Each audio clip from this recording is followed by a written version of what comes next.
to reference back to this internship because through that experience, there was an 8-year-old client that changed the way I looked at therapy and therefore changed me as a clinician.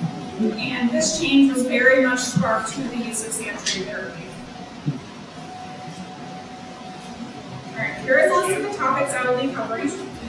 Some of this information may be refresher training for some of you, but I promise it will connect to the reason why you want to use a sensory motor approach in your treatment. Also, the material I covered on Santoray specifically will be a broad overview, just touching on the tip of the iceberg of information that can be learned on this topic. I'll just tell you that as of today, I have 66 credits in training specific to Santoray.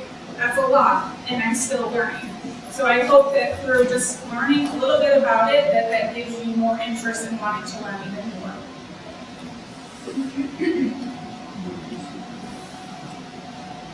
All right, after this presentation, you should have a better understanding of how trauma impacts the brain and body, be able to list the elements necessary for a space conducive to therapy, and discuss the benefits of using a sensory motor approach in treatment.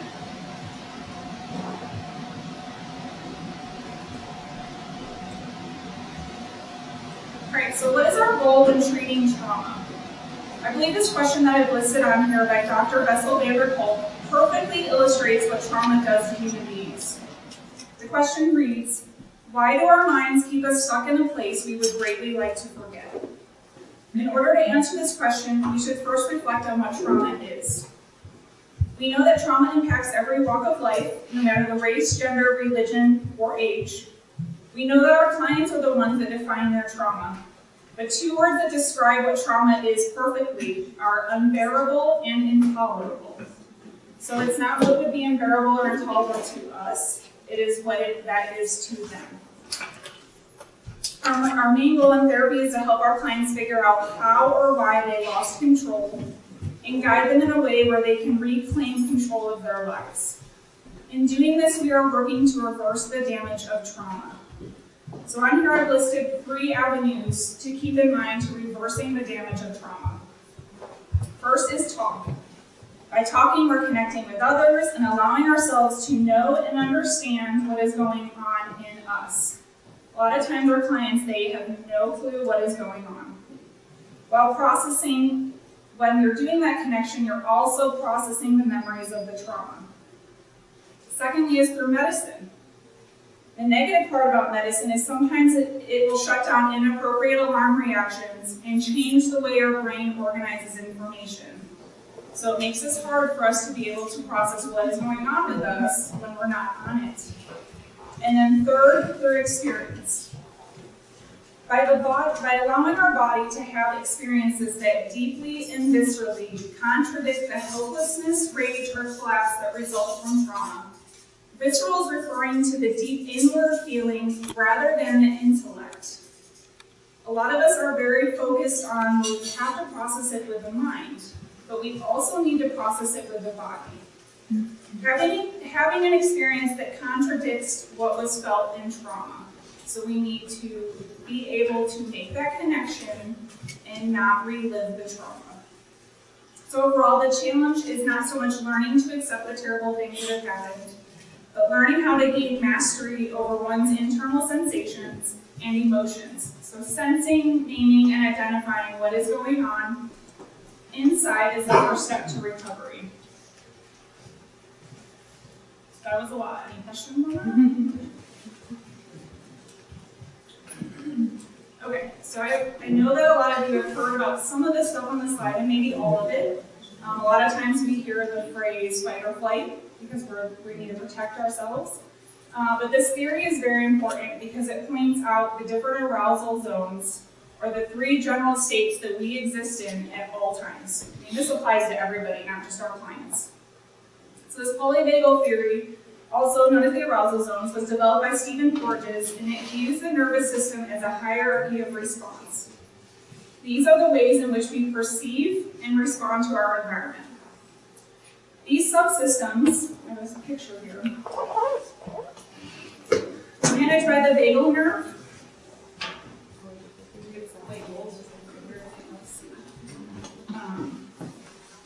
These connect the brain, the facial muscles, heart, and the gut. So just knowing that and being able to see that all of these things are connected is important to understand that we need to connect what's going on in our brain and our body.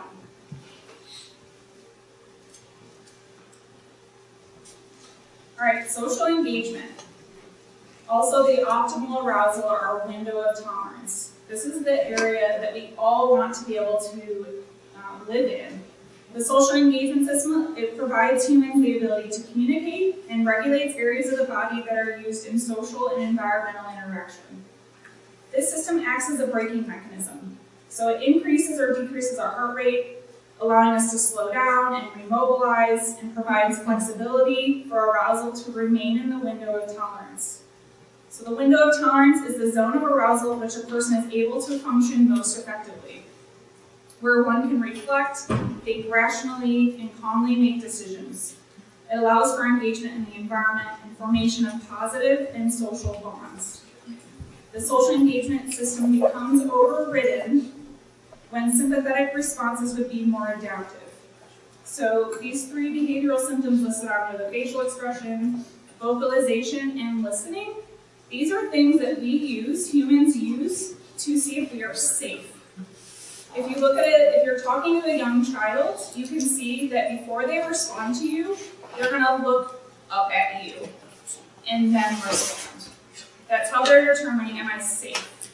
But we use this as humans. We use facial expression, vocalization, and listening to determine if we're safe. So an example of how this could be overridden is someone about to be attacked may use the social engagement system to reason with a potential attacker.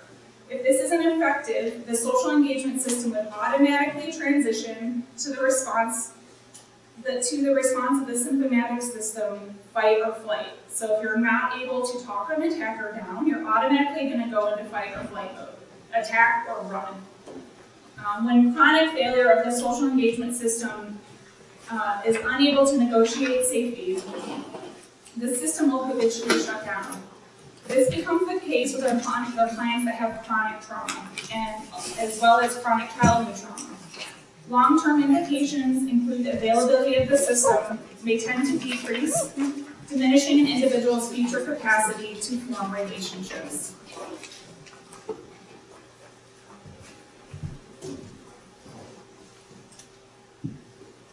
All right, fight or flight. So during times of extreme stress, people often experience periods of hyper-arousal, which is fight or flight. The characteristics are hypervigilance, feelings of anxiety or panic, and racing thoughts. Activation of this symptom increases over-arousal and mobilizes survival mechanisms in response to threat. Chronic hypoarousal, if you're constantly in this stage in your life, it leads to having traumatic memories and even more arousal.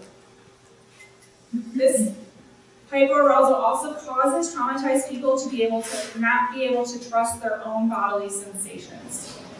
So we almost don't trust ourselves. We're constantly in this fight or flight state.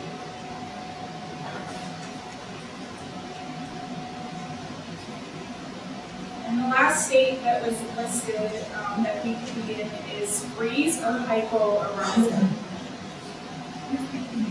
Some clients will respond to hypoarousal instead of hyper.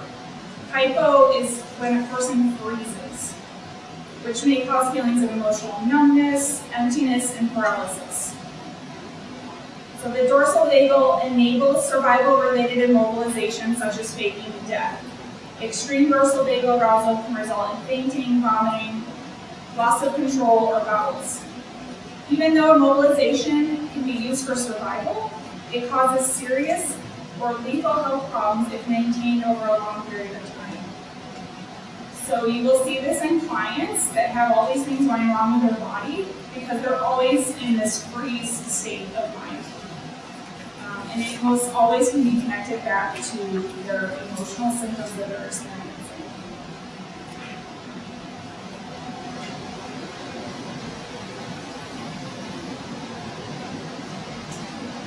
Okay, so I made this diagram here, and the gentleman looks like, or the woman looks like they're freezing, because what they should be seeing is a kitten but in their mind they're seeing a lion. So this is a simple example, but that's how I'm applying it to real life. We're seeing something's in front of us that is not a danger, but we perceive it as a danger.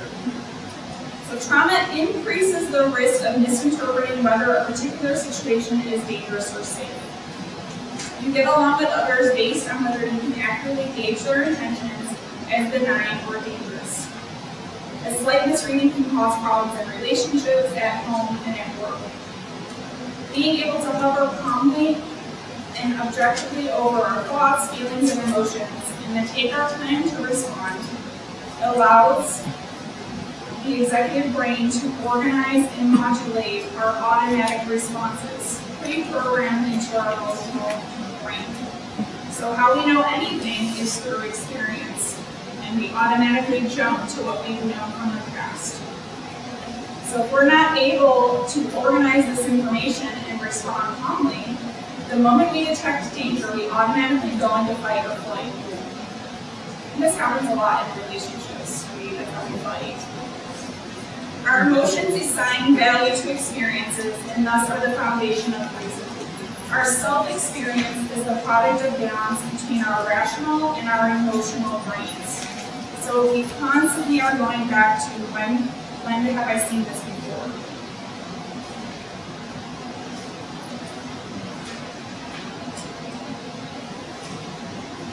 So when we're working with substance abuse, I think this quote from Brene Brown perfectly shows what it's like to work with individuals with substance abuse. The quote reads, "We cannot selectively numb emotions. When we numb the painful emotions, we also numb the positive emotions." So people with PTSD or any form of trauma have their floodgates wide open. They're constantly scaling to see what's safe and what's not. They lack a filter. In order to cope, they try to shut themselves down and develop tunnel vision and hyper-focus. If they can't shut down naturally, they need illicit drug or alcohol to block out the world. So the price of closing down our filters with a substance also sources out pleasure and joy. So keep in mind that people can never get better without knowing what they know and feeling what they feel.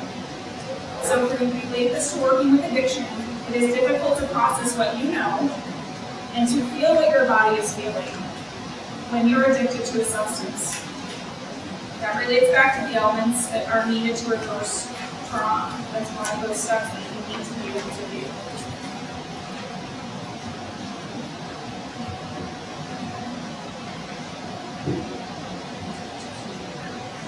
So how can we reverse the social engagement system?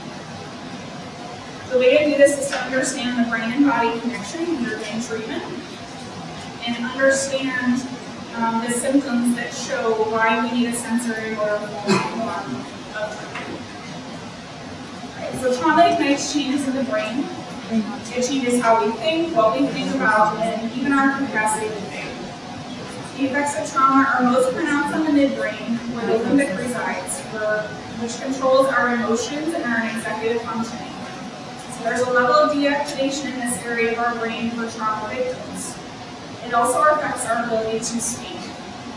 So when people recall their trauma, there's a decreased ability to cognitively process material, a decreased ability to even verbalize, and an increased level of emotional material.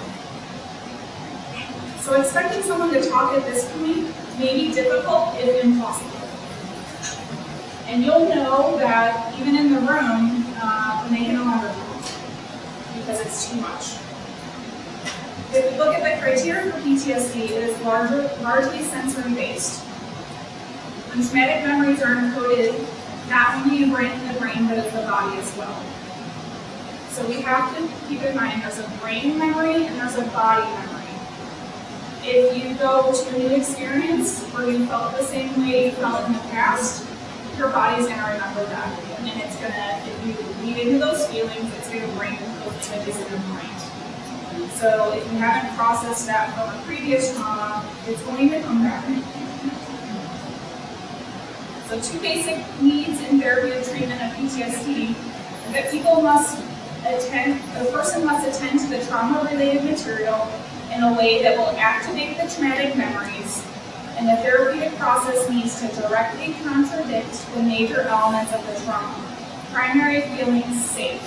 So we need to relive the trauma in a safe environment where we know it's no longer happening, but they need to experience that. Therapeutic growth cannot occur outside the scope of intrapersonal and interpersonal safety. Sand-tray therapy promotes this needed element. When the therapist's manner and interventions are mindfully responsive and attuned to the client's long-term and moment-by-moment therapeutic needs, the client's social engagement system is elicited and repeatedly strengthened. That is the only way to get them back to their regular tolerance. Alright, so some of you know sand-tray therapy, and some of you don't, but this is the fun part of the presentation. Alright, so sand-tray therapy. I have this quote on here, which I could not paraphrase better, by Linda Omar. An expressive and projective motive psychotherapy involving the unfolding and processing of intra- and interpersonal issues through the use of specific sand-tray materials as a nonverbal medium of communication, led by the client and facilitated by a trained therapist. So just as the quote lays out, sand-tray therapy is perfect for clients who are experiencing issues in relationships between 2 or more people, that's the inter, or having conflict within themselves, that's the intra. So as you can see, that's probably all of your clients. They have conflict in their relationships and they have conflict in themselves. It's great for clients that aren't ready to talk about something that has happened or is happening, that don't remember specific details about a past trauma, or need some form of direction in their life.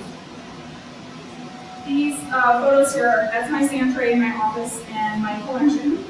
So those of you that are considering, I've heard from some of you that you're interested in doing sand-tray, there's no rule to the collection sheet look like. You're going to get to see what some of the pieces will look like.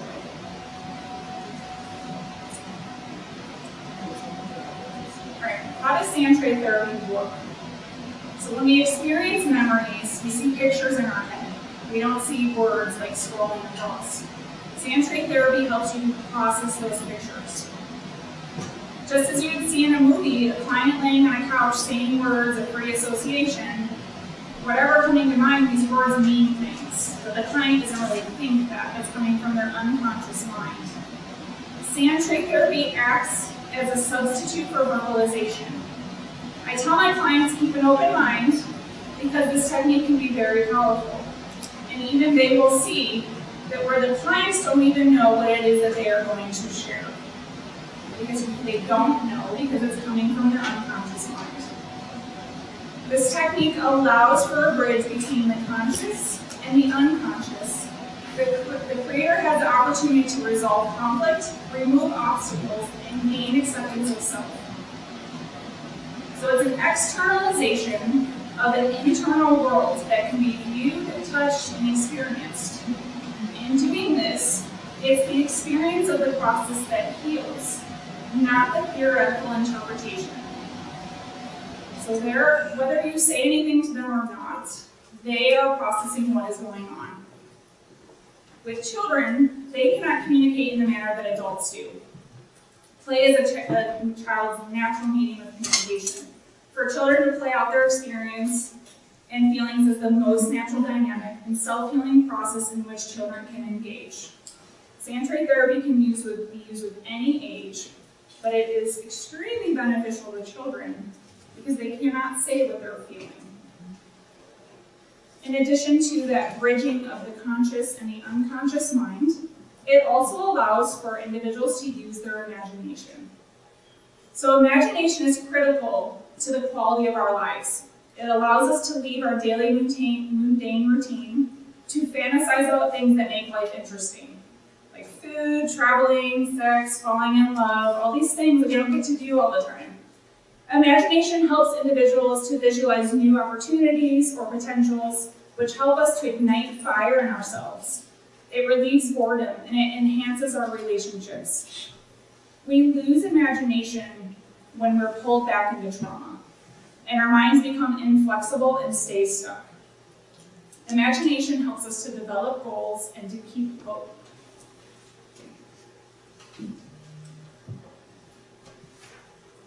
So what is the role of the therapist? What do you do if they're doing Sandtray? Like, why are you there? What's the purpose? So you need to create a holding space. A space where they feel like they can experience this in front of you. So there are 3 elements for a holding space. It must be conducive to creativity, it inspires imagination, and reduces the need for unnecessary limit setting. So the therapist needs to be willing to maintain a focused attention without knowing exactly what will emerge. So some of us, including myself, we like to have control of the situation. That can be difficult with Sandtray because you're not going to have control. Therapists should use their energy to hold the process as it emerges, rather than using energy to direct and manage. This gives the client the freedom to move with their own creative energies. It is extremely important to stay where the client is. Let them lead you. So to inspire imagination, the therapist will not interrupt, but receive material without judgment and without interpretation. Joining the client with experiencing and not staying within the therapeutic metaphors are being used with the client. We're not labeling objects for them, they label the objects. And let's not set the limits. So a therapist could do both of the staying in a creative environment and allowing the client to use imagination, but you could set unnecessary limits. An example could be a therapist that allows a child or an adult to use wet or dry sand. So when you're doing Sandtray therapy, you can also use water.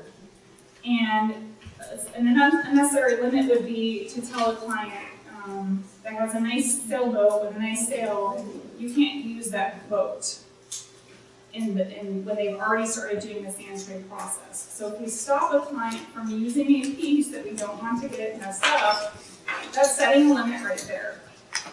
And it almost stops the therapeutic process. So we as clinicians need to be cognizant of the things that we're allowing our clients to use, because they could get broken, but we need to keep that in mind.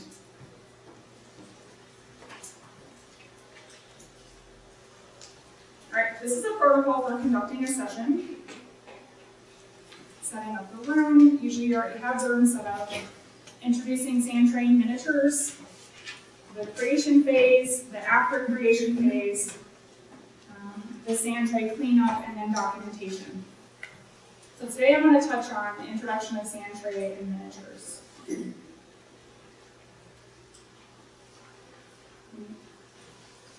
Right, so it may be necessary for you to set rules, and that's different than doing the unnecessary limit setting, because we're doing it from the beginning. So you need to consider the age of the clients that you're using. With younger kids, you may need to say, okay, in here we don't throw sand, and we don't throw miniatures, and you're not going to hurt me, and you're not going to hurt you. Those would be rules. You really don't need to say those things to adults. But teenagers, even like 16-year-olds, you probably still need to say it because they need rest. But that's going to happen. And then you also need to consider that there's a directed approach and a non-directed approach when doing Sandtray. So the directed approach is giving a specific task, which may help some clients to be less overwhelmed. Some clients cannot think without getting a task. If a client does not know how to start, you can get a task to the client. An example would be, with a client having college roommate problems, make a scene in the sand that expresses how you feel when you come home after class to find your roommates have broken the house rules again. So that's giving them a direction. With a family directive, you could say to each family member, form the family structure in the sand. Use the pieces that represent your family. And that brings out a lot. For a non-directive approach, you may choose to give minimal or no directions to the client. It's usually best to start off non-directive because you want to see where they are. They might have something that they really need to share with you, but if you start off with, okay, let's focus on this today, we're not going to get to what they need to share. So I always say start off as non-directive, and then they'll say, I don't really know what to do. Then you can give them a directive approach. So this allows the scene in the sand to be a result of the client's interaction with the miniatures in the sand. These are things you can say. Here's a collection of the miniatures. You may use one of these, any of these that you want. I'd like you to build a scene in the sand. It can be a scene of anything you want. Other words you can say are, show me your world. Create a world. Create a scene. Build your world. Build a scene. And then all you need to do is simply reflect on what they've done. What an interesting place. Tell me about that.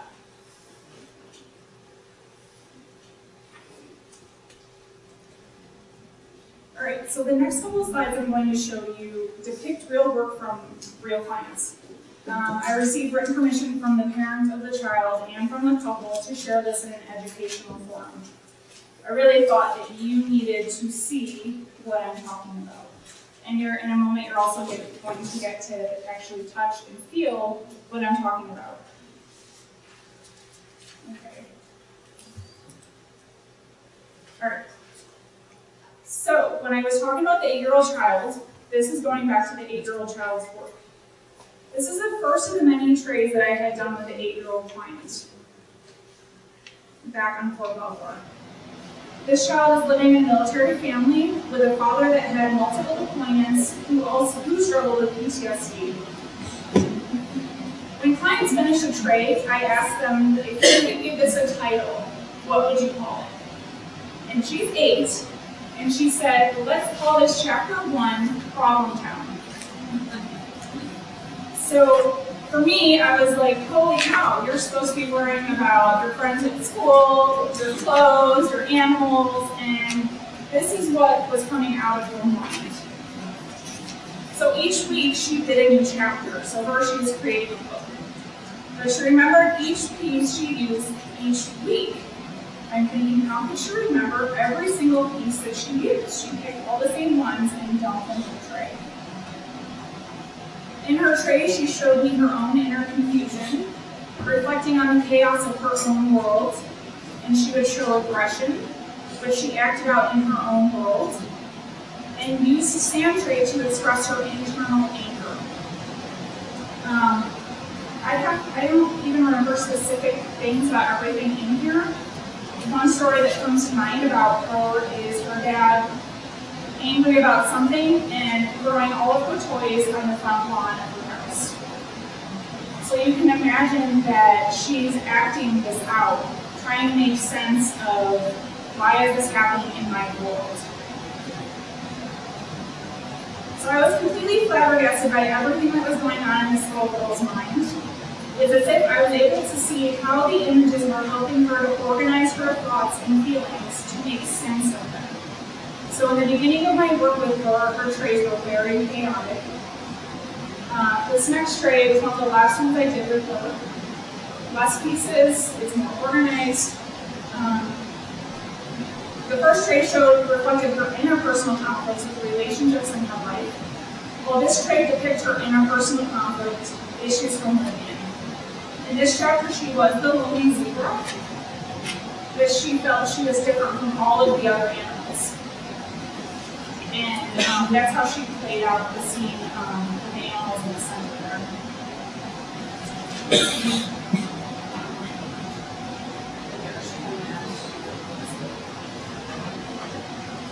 Alright. This next piece I'm going to show you is a couple examples.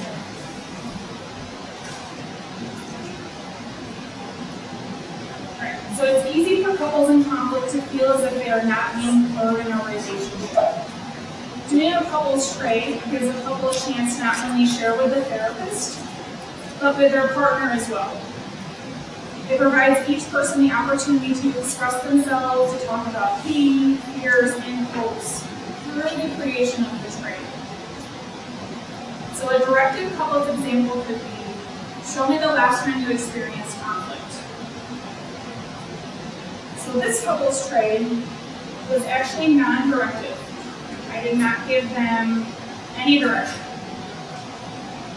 So I'm going to zoom in here on the two different sections of the trade to give you an idea of how different it was for this couple. This couple came to therapy for marriage counseling. The husband is active duty military, and the wife stays at home with 4 children. She would like to work. That's a part of one of their conflicts. Okay. So, this might make some of you laugh. Both of them work in the same trade. Well, you can do, the couples, you can do separate trades, or you can do the shared trade. If they're married, if they yell a lot, you might want to do separate trades. Alright, so this might make you laugh a little bit, this made me laugh. So this is the wife's perspective. She focused on conflict she was experiencing in her relationship. So this is a couple session. You would expect that they'd be focusing on their relationship. So in her eyes, this depicts the scene of a typical weekend in their house, in her living room. So this is, we can make it a little, can you guys turn the first light off? Okay. Alright, anyways, okay, this is the husband right here. This piece is actually like tipped back. There's a couple of ears around him. There's some military pieces here because, like I said, he's in the military and it overcomes their life. So that's why she put that, like the military's in the living room. This is her, the 2 of the young kids crawling on top of her other 2 children, and then she used caution signs saying this area is very cautious and enter at your own risk. So the wife continues to verbally say this almost every time she's coming in. Like, this is what I'm feeling, I don't like this, you're not doing anything. She's constantly saying this. But when I did the sand trade with them, it was like an aha moment for the husband. Because he said, I didn't know you saw me this way. And I said, you gotta be kidding me. So, and I'm trying not to take sides here. It was interesting that he never really heard her until he saw it. That was the difference. So when I was getting the feeling like this isn't working, we need to use the sand trade. This changed treatment for them. It seemed like he started to listen.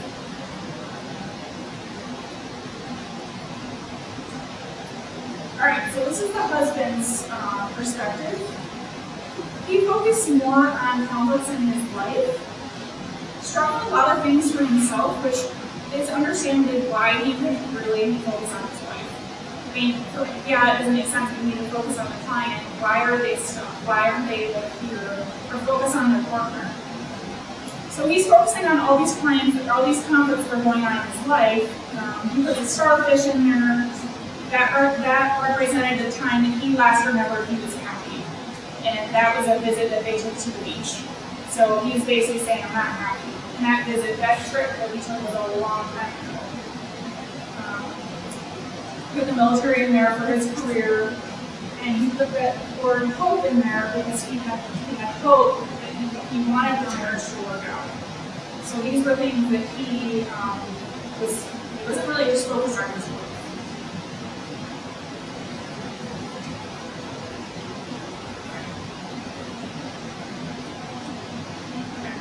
So we're going to do a short hands-on activity.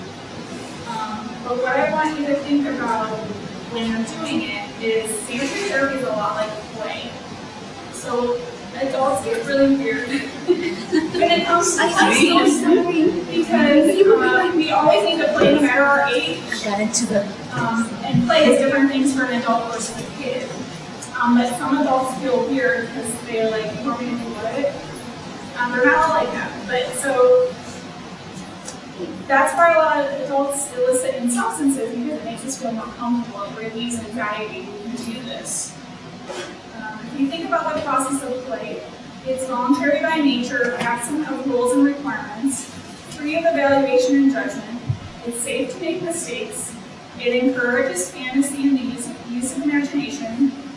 It increases involvement and interest, and encourages self-development. So all of these good things come from play. So when our clients come in and they're depressed, we can ask them, like, what did you stop doing? What did you stop doing? What were you doing when you were happy? Why aren't you doing those things anymore? So usually when we're depressed, we stop doing those things that equate to play. So in a moment, we're going to do a hands-on activity. And I thought when I was asked to do this presentation that it's hard to want to do anything, it's hard for us to want to buy something or try something if we don't know for sure that it's going to work. I know that's how I felt as an intern, thinking, yeah, right, this is going to work. So when doing therapy, it's easy to think, okay, everybody talks, so talk therapy, no matter the theoretical perspective, being applied to the situation of the client, it should work, right? That's a tough thing with therapy because our clients are not robots. So we have to be able to try different things with different clients. We must be the flexible one. We must be open to more than one avenue of repair. So just like our clients don't always feel comfortable with play, we need to feel comfortable with play so that we can provide that space for them. All right, so I want you guys to keep an open mind and try this out. All right, so I'm going to ask just one person from each table to come over here to the corner and get trays of your food.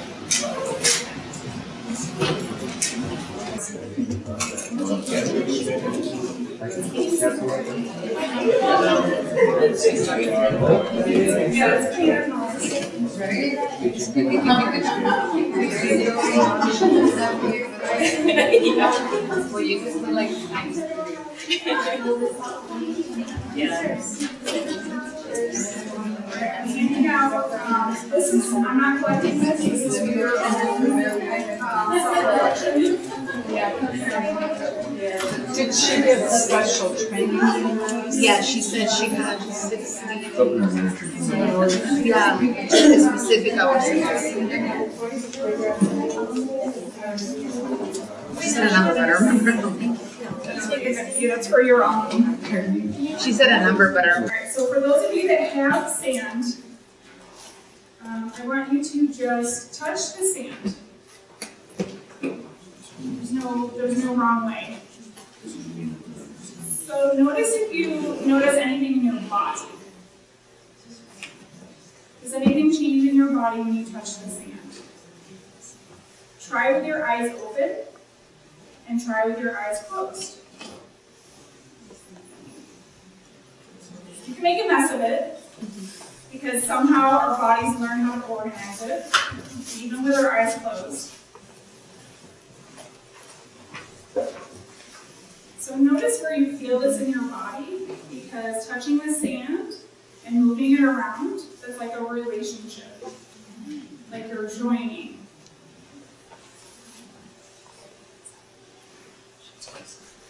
Okay, so what I want you to do is look at the miniatures that are on the tray in the center of your table.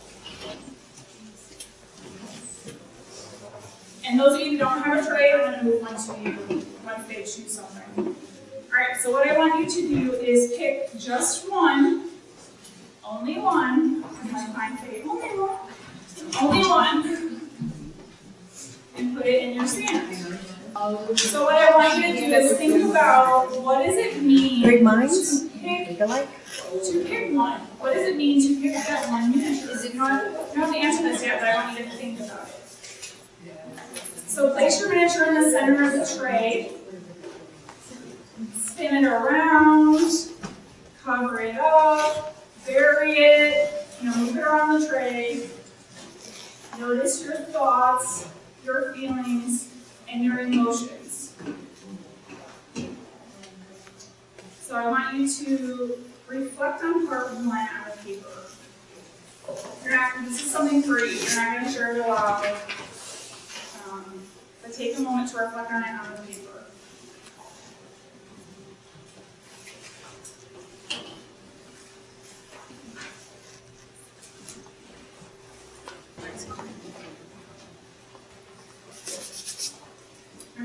only you know what that piece would mean to you. No one else knows what that means.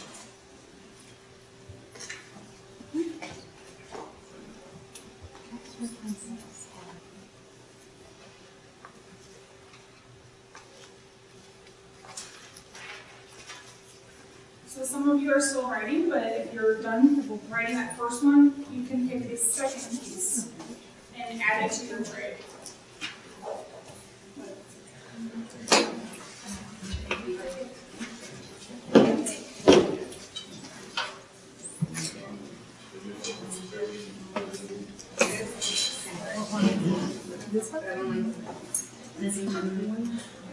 So in that second reflection, think about what changed. How is this world that you're looking at different? Because now it's starting to take shape. It may tell a story. Think about what the relationship is between the two pieces. Does one piece have more importance than the other?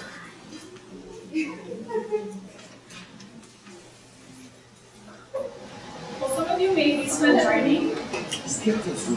But would anyone like to reflect on this mini exercise? Maybe something that surprised you or something you experienced?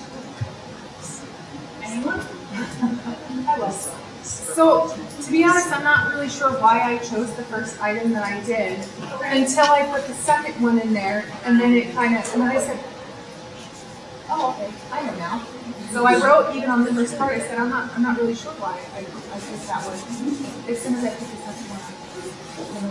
Yeah. Usually that happens, so I tell clients, just pick things you're drawn to, because you might not know why, but we're going to figure it out. Right. We're going to figure it out because you were drawn to it for some reason. After clients have done it one time, some people don't want to do it again. Because for some people it's scary. Because some people aren't ready.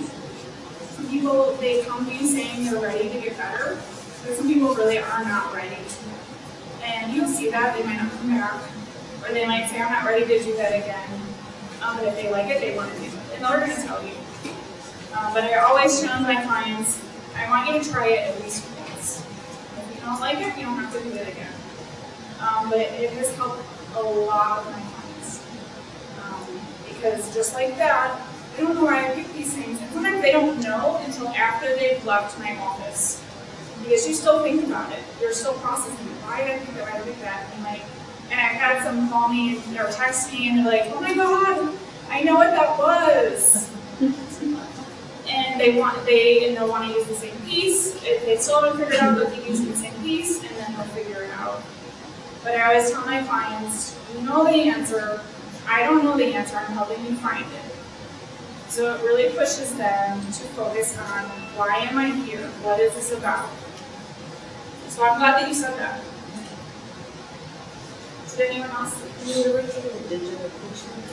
I actually, when I do documentation, I photograph all of them because we can go back and look at it. Because a lot of the times they want to go back and look at that. So I keep them, I do keep that for all the clients, and they know that. I tell them I take a picture of this. So if you want to go back to it, you can review it again.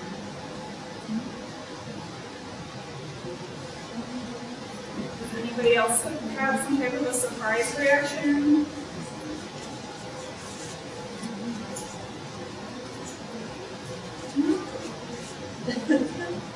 So if you do, and you want, you can still talk about it again.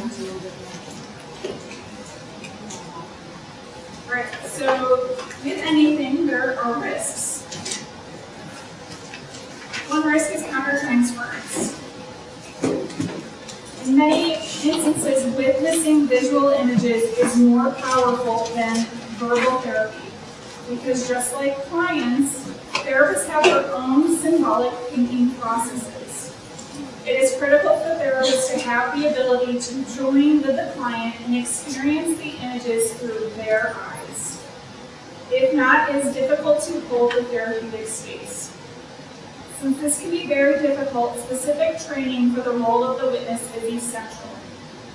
Even though I've been through lots of training on myself, there are still times that something will come up in the tray that sparks something in me that I didn't know was there. Because you're just like your client, you don't know what's going to come up. So with countertransference, these are the client's feelings that you're going to start to feel. Because that's a whole other class, but our mirror neurons is we start to mirror what's going on in our clients. You get pulled into what they're sharing with you even more than talk therapy. Alright, so I always have some students or clients also, that's not going to happen to me, I'm good, I can carry my baggage, okay. So I have like 2 quiz slides to kind of test that. Because what one image means to you is different to another person. So just say like a client puts a banana in the tray. So what first comes to mind when you see this image? Who comes to mind? So you think about how much you love bananas or how much you hate them. Are you thinking you need to go grocery shopping or you need to start eating healthier? Do you get my point? So images are going to trigger things in you. All right, here's my second image, and don't comment on this one, please. I'm trying to prove a point. So with an image, there can be an immediate reaction. And if we have a negative immediate reaction, we're not hearing what our client is saying. So that interferes with our ability to focus. Okay. So in addition to countertransference being a risk factor, we also need to consider how not being fully trained in therapeutic modalities we are using can be harmful. So again, I'm going to read this quote. So according to Darwall, in the hands of a properly prepared therapist, sand play is a powerful and valuable modality. The operative word is powerful. To the extent that any method can heal, so can it do harm. Therefore, I urgently advise that even a psychotherapist highly experienced in other modalities who contemplates practicing sand play should have a deep personal experience doing a sand play process as a patient with a qualified sand play therapist and an extended period of careful supervision. Anything less would be irresponsible. So I've listed off some training recommendations. Now, doing your own tray building process with a competent therapist, so you know what it is like to use images that lead you into experiential processing. You can get lost in a session, in a tray. Attend training seminars and college presentation courses that are specific to sand tray. Attend training workshops with live presentations. Obtain supervision from qualified persons who have used sand tray modality with clients. So it's not going to be helpful to get supervision from someone that has no idea what you're doing. Kind of like one of my supervisors that's like, we were just playing the toys. So it's more than that. Reading books, articles, and relevant cases related to sand tray therapy. And consult with a qualified colleague about the readiness to begin practicing with clients. So I've listed the Sand Tray Institute that I go to. It's in Albuquerque, Mexico. It's in Corrales, but it's right outside of Albuquerque. It's led by Dr. Teresa Kesley. She's a psychologist and she does all the training workshops. All of the workshops you do are on you. So you get the experience of the building process, you get consultation by the other therapists that are attending the workshop, and supervision is also an option. So food for thought. I thought these 3 quotes really apply to the use of sand tray. The greatest sources of our suffering are the lies we tell ourselves. It's hard for a lot of people to face reality. That's how our clients get involved with addiction, self-harm, self-sabotage, to avoid the truth. Sand tray therapy is effective because it's hard to lie to ourselves when using it. This next quote by Viktor Frankl. Life holds a potential meaning under any condition, even the most miserable ones. In some ways, suffering ceases to be suffering at the moment it finds meaning. What man needs is not the discharge of tension at any cost, but the call of a potential meaning waiting to be fulfilled by him. Sand tray therapy does just this. It allows our clients to find and make their own meaning. And lastly, if you get the inside right, the outside will fall into place. Words cannot integrate the disorganized sensations and patterns that form the core imprint of trauma. You need to do things that change the way people regulate these core functions. Sand tray therapy can do that.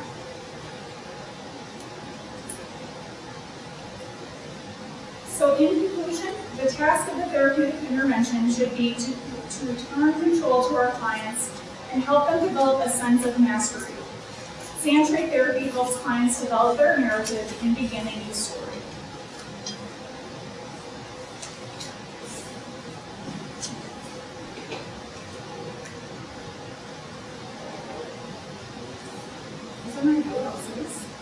So at this time, would anyone like to share any experience that you have with sand tray therapy that adds to the presentation, or have any questions or comments?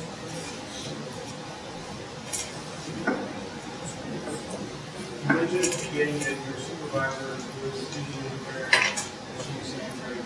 Do you ever use it as just a sensory motor thinking clients without the actual instruction of seeing aspects? Just as Yeah, I actually have two different, like a smaller tray that's circular, and I have one team that comes in while he's talking. That's what he does, is he plays with the sand. And he's more on the autistic spectrum, so that's very helpful for him to stay grounded while he's in something. Yeah, and some clients, even if they say I'm going to do a tray, they really might just play with the sand. Because you can make images and you can do things with just the sand. Do you always allow the client to tell you what the figures mean to them? Or do you ever give them any options? So here we're talking about content and boundaries, what it means to you. But do you let the client until they're ready to tell you what it means to them?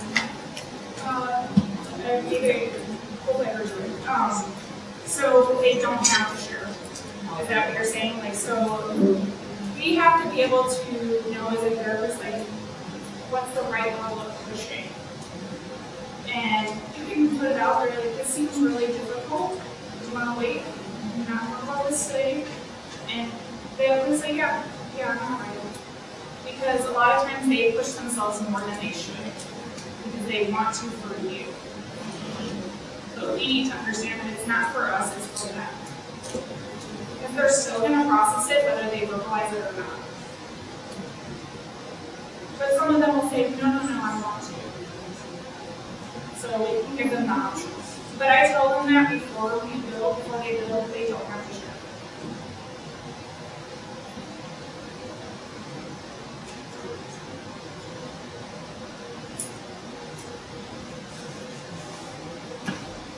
Anyone else?